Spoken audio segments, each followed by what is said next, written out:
नमस्कार। आइए सुनते हैं मालती जोशी की लिखी कहानी कोई लौटा दो मेरे। पारुल के बेटी हुई है, पापा जी ने किचन में आकर सूचना दी। चलो भगवान का लाख लाख शुक्र है कि सब कुछ अच्छे से निपट गया। मम्मी जी ने आटा सने हाथों से प्रणाम करते हुए कहा, एक बेटा एक बेटी, चलो कोटा पूरा हो गया, अब फुर्सत। मम्मी, गुड़िया का नाम मैं रखूंगी, काजल ने मचलते हुए कहा। पिछली बार उन लोगों ने अपनी मनमर्जी कर ली, हमें चांस ही नहीं दिया। देखो बेटा, उनकी बिटिया है, वे जो चाहे करे। वैसे तुमसे पूछे तो तुम जरूर बताना। वैसे नामकरण का अधिकार बुआ का ही होता है। हमें पता नहीं यह मौका कब मिलेगा, काजल ने मुंह फुलाकर मेरी ओर देखते हुए कहा। मम्मी जी एकदम उखड़ गई। चुप कर, समझती बूझती कुछ है नहीं, बेकार की बात लेकर बैठ जाती है। यह नहीं होता कि खाने का वक्त हो रहा है तो प्लेटें ही लगवा दे। मैं प्लेटें पोंछ रही थी। काजल ने लगभग मेरे हाथ से प्लेटें छीन ही ली थी और बाहर चली गई। उसके चलने के अंदाज से ही पता चल रहा था कि वह गुस्सा हो गई है। अब देर तक मुंह फुलाए बैठी रहेगी। मम्मी जी उसे मनाती रहेगी, खाने का कचरा हो जाएगा। मम्मी जी सचमुच उसे मनाने पहुंच गई थी। चल जल्दी से खाना खा ले, फिर हम नर्सिंग होम चलते हैं। तू ना, अपने जीजा जी को पहले से ही जता देना, फिर वो सब संभाल लेंगे। मैंने सोचा, बुआ ना बन पाने का काजल को दुख है, मामा बनने की मेरे भैया को बेसब्री है, नानी ना बन पाने के कारण मेरी माँ चिंता में घुली जा रही है। जब जाती हूँ तब डॉक्टरों के यहाँ, पंडितों के यहाँ चलने का आग्रह करती है, पर मम्मी जी को, मेरी सास को कुछ नहीं सालता। क्या उन्हें दादी बनने की लालसा नहीं है, या ये सब कुछ उनकी मिली भगत से हो रहा है? रात के 9 बज रहे थे, फिर भी सब लोग पारुल की बेटी को देखने के लिए चले गए कि प्राइवेट अस्पतालों में समय की पाबंदी नहीं होती। सारथी बनकर इन्हें तो साथ जाना ही था, पर थकान का बहाना कर मैं नहीं गई। ऊपर कमरे में आकर लेट गई। कोई 10:30 के बाद ये लोग लौटे। कपड़े बदलते हुए ये गुड़िया की नर्सिंग होम की व्यवस्था की। पारुल की सांस की तारीफ करते रहे। मैं चुपचाप लेटी रही। मैंने कोई प्रतिक्रिया नहीं दी। बत्ती बुझाकर ये जब लेटने को हुए तब मैंने एकाएक कहा, पारुल की शादी हमसे 2 साल बाद हुई है और वह 2 बच्चों की माँ बन गई है। ये एकदम चौंके। उनके लिए मेरा ये जुमला एकदम अप्रत्याशित था। अपना बचाव सा करते हुए बोले, उसके पास काम धाम कुछ है नहीं, बैठे बैठे बस बच्चे पैदा कर रही है। और हमारे पास काम ही काम है, इसलिए बच्चा पैदा करने की फुर्सत नहीं है। ये कैसी बातें कर रही हो? कोई सुनेगा तो सोचेगा तुम्हें पारुल से ईर्ष्या हो रही है। क्या मुझे उतना सा भी हक नहीं है? कम ऑन यार, डोंट बी अपसेट।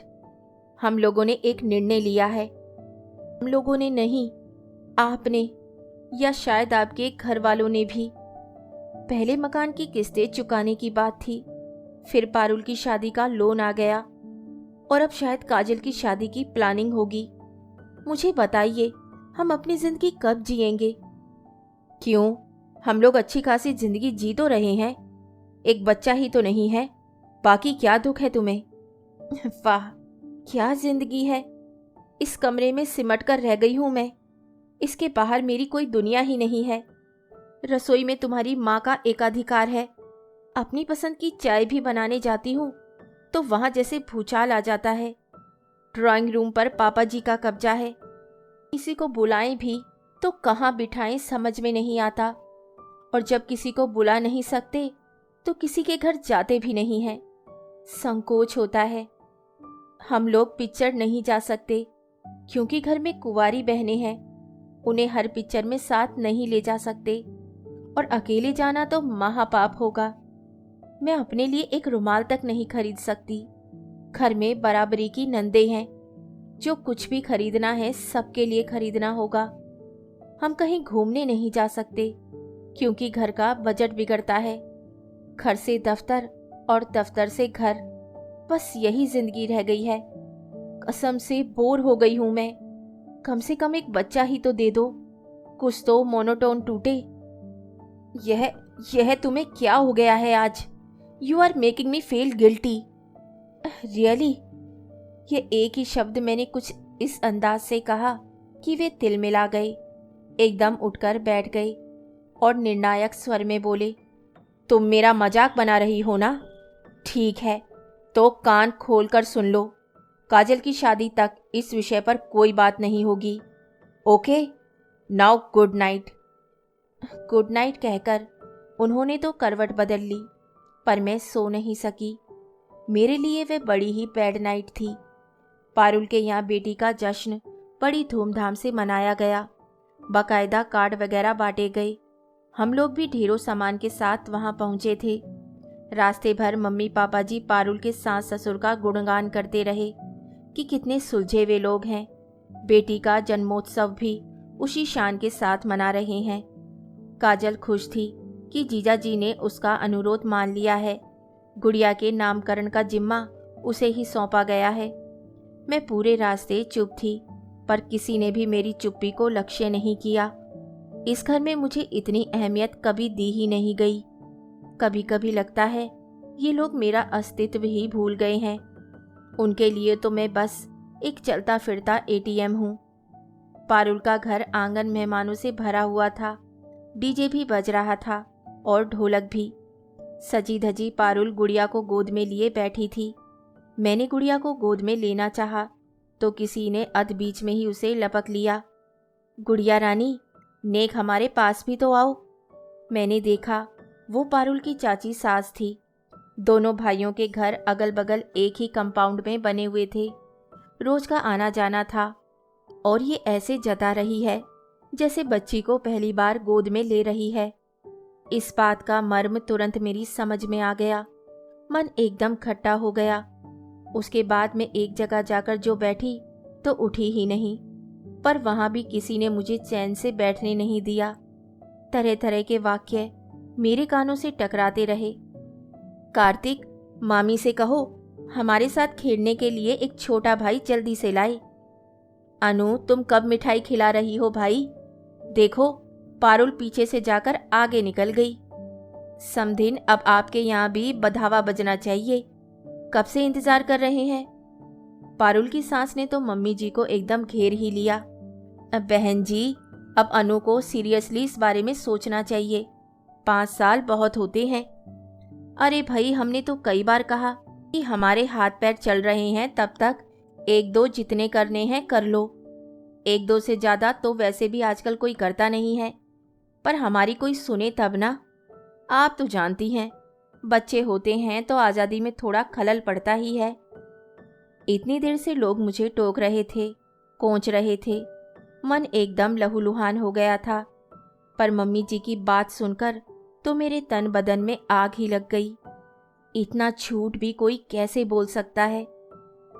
चलते समय मैंने पारुल की सास के पैर छुए तो उन्होंने मुझे गले से लगा लिया। बोली, बेटा, मैं तुम्हारी माँ के समान हूँ। मेरी बात ध्यान से सुनो। भगवान के राज में ज़्यादा दखलंदाजी नहीं करते, नहीं तो वो नाराज हो जाते हैं। वैसे भी हर चीज़ समय से ही अच्छी लगती है। बहुत देर करोगी तो समस्या हो सकती है। यह जरूरी नहीं है कि जब हम चाहेंगे बच्चा हो ही जाएगा। तो मेरी बात पर गौर करो, समझी? मैंने विनम्रता की प्रतिमूर्ति बनकर कहा, चाची जी, मैं जानती हूँ आप जो कुछ कह रही हैं मेरे भले के लिए ही कह रही हैं, पर क्या करूँ, मजबूरी है। फिलहाल हमारे यहाँ बैन लगा हुआ है। कैसा बैन? काजल की शादी तक घर में बच्चा नहीं आएगा। क्या बात करती हो? सच कह रही हूँ। मेरी शादी के समय एक पंचवार्षिक योजना थी। पहले मकान की किस्तें चुकाई जाएंगी, फिर पारुल की शादी का लोन पटाया जाएगा। अब यह योजना 2 साल आगे सरक गई है, क्योंकि काजल भी शादी के लायक तैयार हो रही है। तो फिलहाल बच्चे के लिए ना समय है ना बजट। क्षण भर को उपस्थितों में जैसे सन्नाटा छा गया। पारुल मुंह में आंचल ठूसकर रुलाई रोकते हुए उठकर चली गई।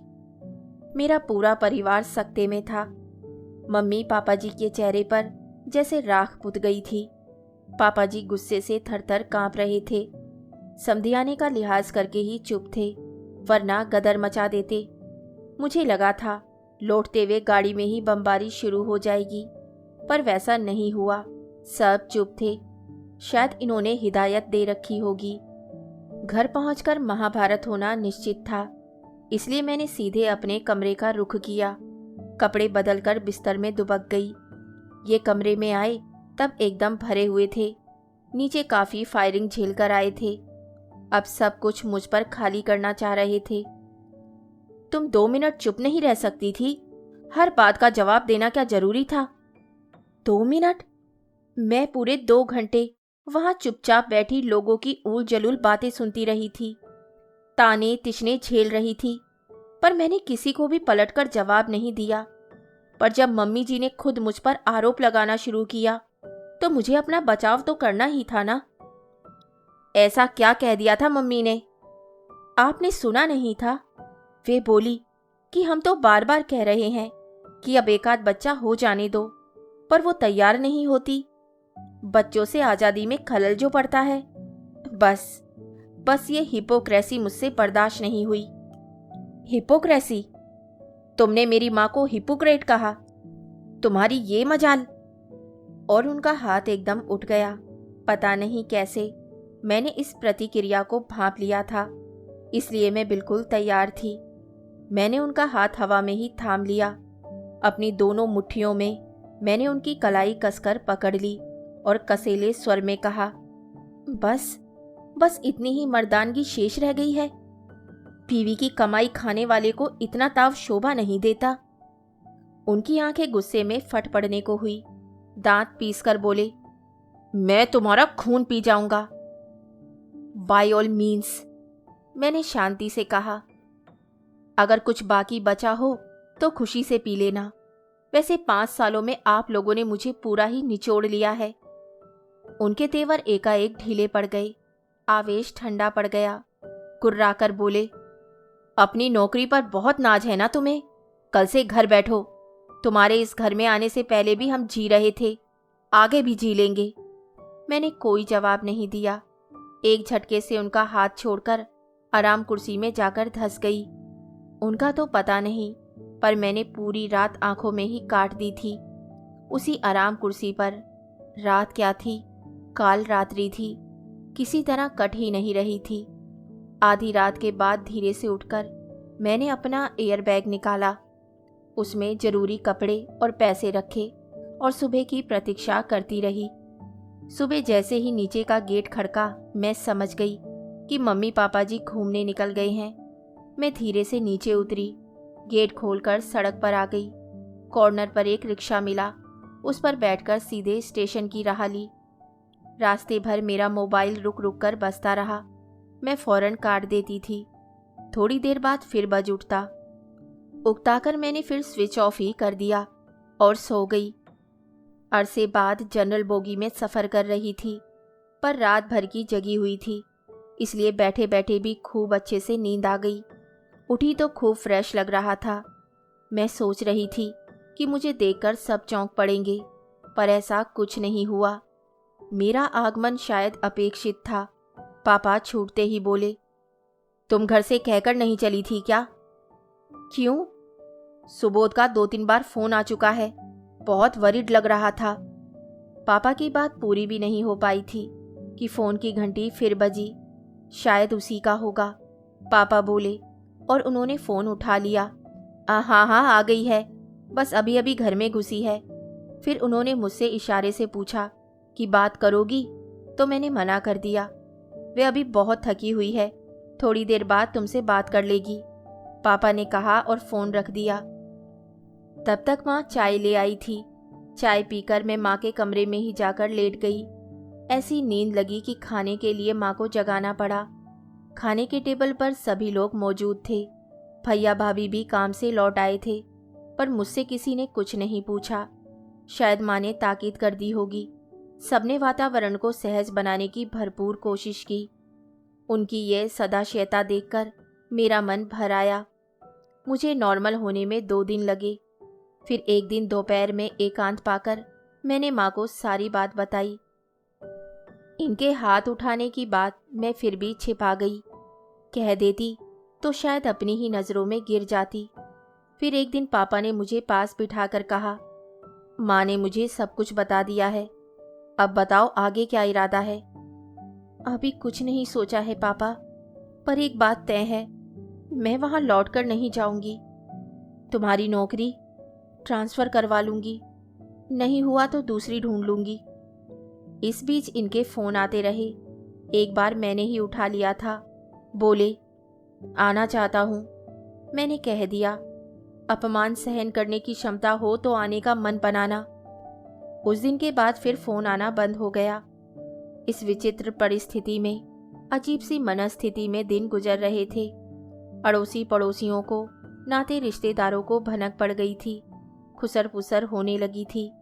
मुझसे किसी ने सीधे कुछ नहीं कहा, कुछ नहीं पूछा, पर मैं जानती थी कि घर वालों को रोज ही इस अप्रिय विषय में 2-4 होना पड़ता होगा। एक दिन रात के खाने के बाद हॉल में माँ पापा, भैया भाभी सबने मुझे बुलाकर अपने पास बिठा लिया। पापा बोले, बेटा, हम नहीं जानते कि तुम दोनों के बीच एग्जैक्टली क्या हुआ है। हम तो उतना ही जानते हैं जितना तुमने अपनी मम्मी को बताया है। पर अब मुझे यह बताओ कि जो कुछ भी हुआ, क्या वे इतना गंभीर है कि उसके लिए तुम अपना घर, अपनी शादी, अपना भविष्य दांव पर लगा दो। माँ पापा को कैसे बताती कि उस दिन पल भर को ही सही, मैंने उन आंखों में प्रतिहिंसा की जो लपट देखी थी, उसमें मेरे भीतर जो कुछ कोमल था, मधुर था, प्रेयस था, सब जलकर राख हो गया है। अब उस राख को कुरेदने का मेरा मन नहीं है। पापा, मैंने कांपते स्वर में कहा, मैं आप लोगों पर बोझ नहीं बनना चाहती। मैं अपने लिए। Shut up! भैया एकदम गरजे, फालतू बात मत करो। पापा जो कुछ पूछ रहे हैं उसका जवाब दो। मैं अपनी बात बहुत पहले कह चुकी हूँ, मैंने निर्णायक स्वर में कहा। ठीक है, तो अब हमें आगे की कार्यवाही करनी होगी। हम यूं हाथ पर हाथ तो धरे नहीं बैठ सकते। फिर पापा ने सुबोध को लंबा पत्र लिखा, मुझे दिखाया भी था। लिखा कि कारण जो भी रहा हो, अनुश्री अब वापस जाना नहीं चाहती, तो अब हमें इस स्थिति का, समस्या का वैधानिक निराकरण करना होगा ताकि ये अनिश्चय की स्थिति समाप्त हो। तुम दोनों बंधन मुक्त होकर अपनी अपनी राह चलने को स्वतंत्र हो जाओ, यही श्रेयस्कर है। इसके लिए आपसी समझौता एक अच्छा विकल्प है। इससे पैसा भी बचेगा और समय भी। न्यायालयी प्रक्रिया लंबा समय लेती है और उसमें छिछला लेदर भी बहुत होती है। माँ ने बहुत चाहा था कि हम दोनों एक बार साथ बैठकर शांति से बात करें तो कोई हल निकल आएगा, पर मैंने साफ मना कर दिया। माँ को बहुत बुरा भी लगा। वे सहज क्षमाशील वृत्ति वाली महिला हैं। उन्हें आश्चर्य हो रहा था कि उनकी बेटी में ये अक्खड़पन, ये हठधर्मिता कहाँ से आ गई। इस बीच मेरी दोनों नंदों के भी 2-4 फोन आए। मैंने उन्हें बताया कि जो कुछ हुआ अचानक नहीं हुआ है, शायद बहुत दिनों से मन में कुछ धधक रहा था, जिसका विस्फोट हुआ है। अरसे से हम दोनों के बीच एक तनाव व्याप्त था। ब्रेकिंग पॉइंट तो आना ही था। वैसे मैंने उन्हें आश्वस्त किया कि ननंद भाभी का रिश्ता चाहे ना रहे, हम लोगों के बीच स्नेह बना रहेगा। ऐसी बातों पर कौन विश्वास करता है। मैंने सोचा था आपसी समझौता मतलब तुरंत फुरत कार्यवाही होगी, पर सारी प्रक्रिया लंबी, उबाऊ और जानलेवा थी। कहने को मामला आउट ऑफ कोर्ट था, पर वहाँ वकील थे, पुलिस थी, गवाह भी थे। सबकी पेशी हुई, सबके बयान हुए। ससुराल का पूरा परिवार वहाँ मौजूद था। हम लोग एक दूसरे को टुकर टुकर देखते रहे, पर कोई बात नहीं हुई। मेरा मन हो रहा था मम्मी पापा जी को प्रणाम कर लें, पर डर लगा अगर उन लोगों ने पैर पीछे खींच लिए तो इतने लोगों के सामने मेरी किरकिरी हो जाएगी। वैसे भी वे लोग अब मुझे आशीर्वाद तो देने से रहे। इन्हें पूरे 10 महीने बाद देखा था। काफ़ी दुबले और बुझे बुझे से लगे। हम लोग पूरे वक्त एक दूसरे से आंखें चुराते रहे। सिर्फ ज़रूरत भर बात की। तिरस्कार या उपेक्षा जो भी हो, दोनों तरफ समान ही थी। हमारी तरफ से कोई मांग नहीं थी, इसलिए ज़्यादा खींचतान नहीं हुई। सेटलमेंट आसानी से हो गया था। पापा ने कहा, बिटिया आवेश में घर से खाली हाथ ही निकल पड़ी थी। उसका सारा सामान वहाँ छूट गया है, उसके लिए आदेश दिया जाए। तुरंत आदेश मिल गया। वहाँ से निकलते हुए पापा ने पूछा, अपना सामान लेने अभी चलोगी या? पापा प्लीज़, मैंने कांपते स्वर में कहा तो पापा समझ गए। अच्छा, अभी रहने देते हैं, कल का पूरा दिन अपने पास है, कल देखते हैं। सुबह भैया मेरे कमरे में आए, बोले, तैयार हो जाओ। मैंने कहा, भैया मैं वहाँ नहीं जाऊंगी, मैंने ये लिस्ट बनाकर रखी है, ले जाइए। दे दे तो ठीक है, नहीं तो जयराम जी की। भैया ने लिस्ट देखी, काफ़ी लंबी थी। मेरा लैपटॉप, मेरे सारे सर्टिफिकेट, 2 पासबुक, जॉइंट वाली छोड़ दी थी, passport, Aadhaar card, PAN card, voter ID, मेरी कुछ पेंटिंग, किताबों का कलेक्शन और मेरे शमस्त्रोता। बस। भैया बोले, और कुछ नहीं? कपड़े, जेवर वगैरह? मुझे कुछ नहीं चाहिए। मुझे होटल के कमरे में छोड़कर भैया और पापा चले गए। काफ़ी देर बाद लौटे। मुझे तो चिंता होने लगी थी। भैया का स्वभाव जानती हूँ ना, कहीं भिड़ तो नहीं गए दोनों। लौटकर भैया ने बताया, तुम्हारी सारी चीज़ें अलमारी में रख दी गई थी। सुबोध ने मुझे चाबी दे दी थी, घर जाकर अलमारी खंगाल लेना। क्या आप अलमारी उठा लाए हैं? हाँ, और लॉकर से तुम्हारे जेवर भी मंगवा लिए थे। देख लो, सब है तो। होंगे ही, कहाँ जाएंगे? मुझे उन लोगों पर जरा भी भरोसा नहीं है। तुम्हारी शादी में दोनों के लिए चांदी की 2 थालियां दी थी, याद है? हर थाली के साथ 5-5 कटोरियां और एक एक गिलास था।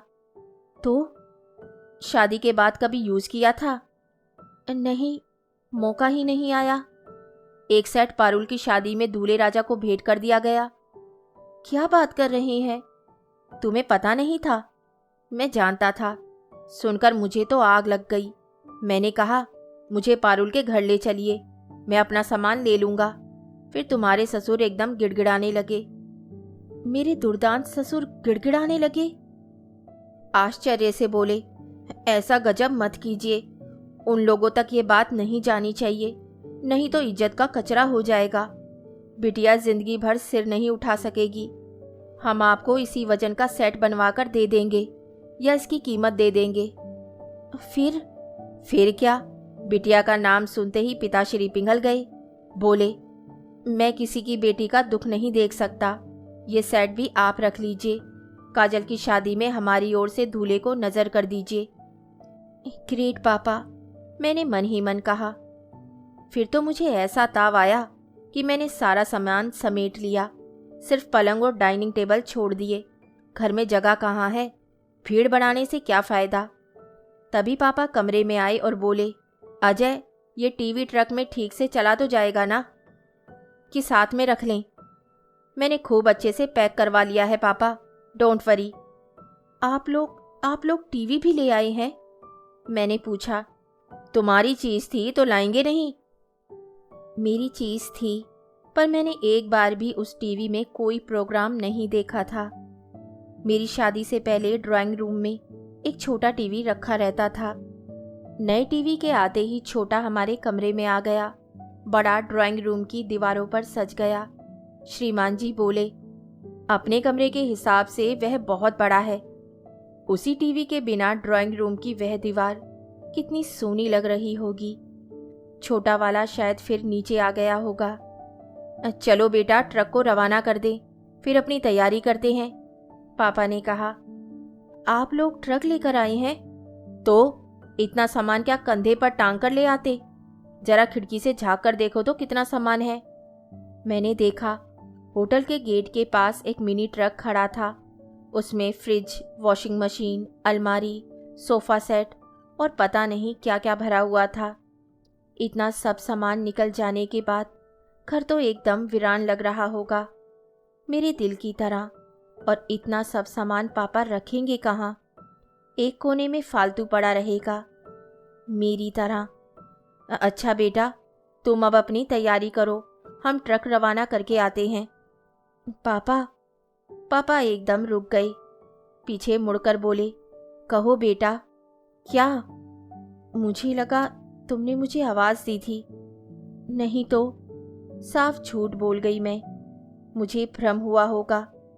अच्छा, मैं नीचे जा रहा हूँ, तुम दरवाज़ा ठीक से बंद कर लेना, होटल में 10 तरह के लोग घूमते हैं। पापा चले गए तो मैंने दरवाजे को ठीक से बंद कर लिया। बंद दरवाजे पर सिर टिकाकर खड़ी हो गई मैं। पापा, मैंने कहा, ससुराल जाते समय मेरे साथ और भी तो सामान था। मेरे सतरंगी सपने, मेरी सुनहरी आशाएं, ढेर सारी सलोनी उमंगे और सहज सरल विश्वास। मेरा यह सामान कब लौटेगा? कौन लौटाएगा? कहानी सुनने के लिए धन्यवाद। तो इसी के साथ मैं आपसे विदा लेती हूँ और कल फिर मिलती हूँ एक नई कहानी के साथ।